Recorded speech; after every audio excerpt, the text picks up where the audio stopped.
баш болуп, эң азында ошол класс жетекчиси башында турат, ошол уюштуруп жыйнап атат деген сөздөр. Ата-энелер бири-бири менен сүйлөшүлгөн WhatsApp'тардан чыгып атат интернеттен, көрүп атасың, бүт бара жазылып атат. Мен ушундай логикага келип атам да, ырас ошо соцсеттегилердин же болбосо ошо фейктердин мейли ким болбосун ошо ата-энелер. Биз ошончо көрмөй эле экенбиз.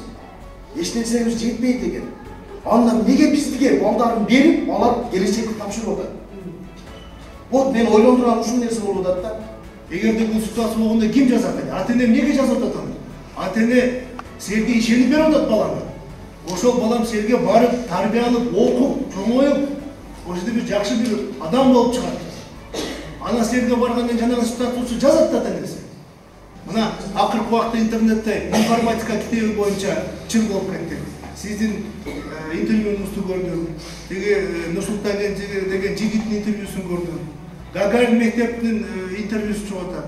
Ар бир мектепте ар кандай бириңер керек дейсиңер, бириңер керек эмес дейсиңер. Нурсултан болсо биз анализдеп чыкканыбыз керек экен деп айтасыңар.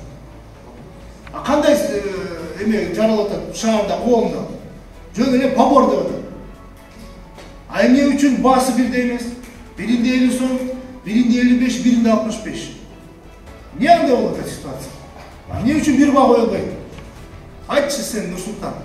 Сиз айткан колдомо детелер боюнча негизинен иштеп чыккан биз өзүбүз ошол Ош шаарындагы мугалимдердин эмгегинен чыккан.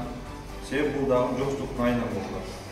Андан кийин коюлган баасы бул ошол китептин иштелмесинин баасы, ичиндеги баягы кагазы, ага кеткен эмгеги, анан ошол типографиянын баасы менен кошулуп, ошол 60 сомдон болуп чыккан.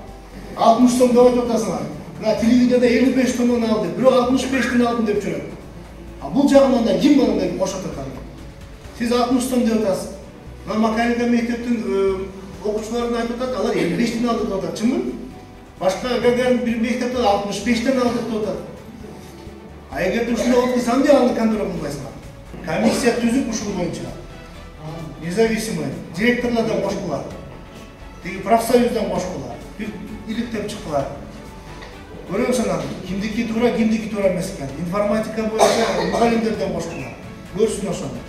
Эгерде кимдеги күнөөлүү болуп, кимдеги өз кызыкчылыгын, өз билимдиги менен жасаган болсо, анда тиешелүү чара колдонобуз. Бардыгы жооп берет. Буну токтотуш керек ошол маселени.